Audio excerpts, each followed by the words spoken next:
Құрметті мұғалімдер, сіздерге бүгін Blooket сайтында қалай жұмыс істеу керектігі туралы айтатын боламын. Ол үшін Google-ға Blooket деп жазасыздар да мынадай бірінші тұрған бөліміне кіресіздер. Осы кезде терезе ашылады.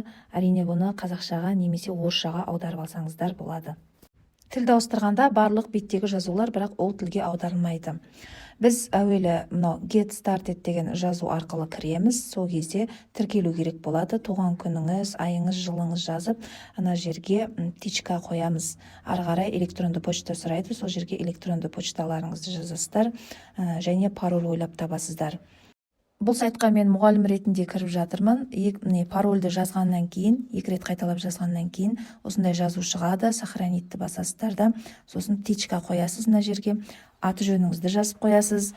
Осындай терезе шыққан кезде next деген, міне келесі дегендерді басасыз. Ары қарай осындай бет шығады. Create дегенді басасыз, яғни жасау деген. Бұл жерде title деген жерге тақырып жазамыз. Мысалы, дулатып деп жаздым. Одан кейін еш нәрсе баспай, ары қарай мына батырманы басамыз.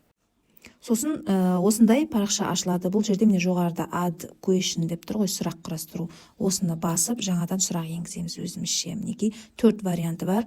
4 вариантты да жазасыздар, және қайсысы дұрыс вариант, соны белгілеп кетесіздер. Save дегенді басасыздар жоғары жағындағы. Бұл сақтау деген сөз. Мінекей бір сұрақтарыңыз сақталды. Тағы екінші сұрақ жасау үшін жаңағы батырмаға басамыз.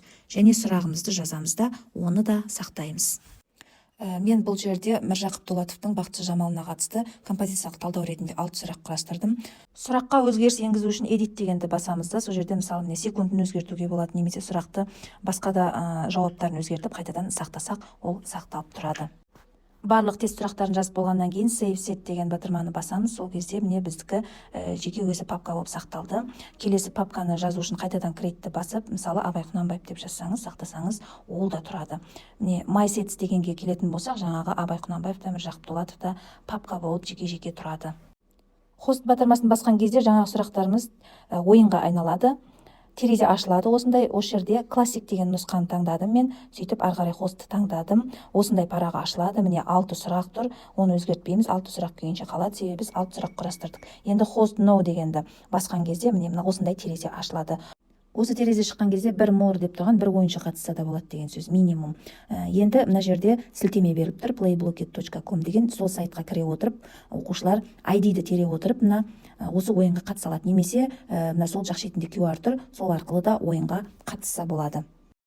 Оқушылар ойынға қосылғаннан кейін телефондарында осындай парақ ашылады. Бұл жерде аты жөнін және де мына жердегі ID-ді жазып, ойынды бастай берсе болады. Мұғалім старт дегенді басқан кезде барып қана ойын басталады. Барлық ойыншылардың қосылғанын күтіп, содан кейін бастауға болады. Міне сұрақтар оқушы белгілей береді. Мына жақта мұғалімнің компьютерінде қанша оқушы қай сұраққа белгілеп жатқандығы көрініп тұрады. Осылай және де қай орынды алды. Бұл жерде секундтары да, балы да бәрі көрініп тұрады.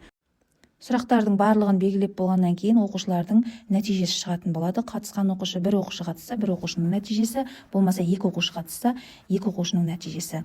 Енді сіздерге 2 оқушы қатысқан кезде қалай көрінетіндігін кішкене айтып өтейін. Міне сұрақтарды белгілеп болады. Сол кезде міне 2 оқушының балы, секунды да және де ұпайлары да көрініп тұрады.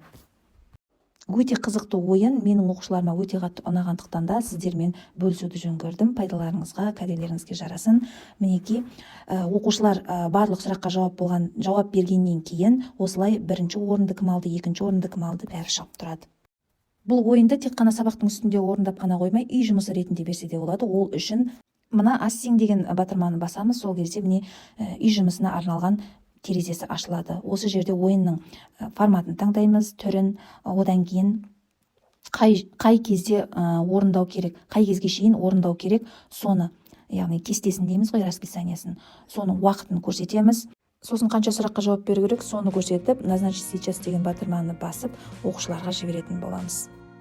Құрметті мұғалімдер, егер осы айтылған ақпараттар сіздерге ұнаған болса, лайк басып, сұрақтарыңыз болса, комментарий бөліміне жазсаңыздар болады. Және де осы айтылған Blooket ойыны сіздерге ұнаса, басқа да әріптестеріңізбен бөлісе отырыңыз. Соңына дейін тыңдағандарыңыз үшін алғысым шексіз.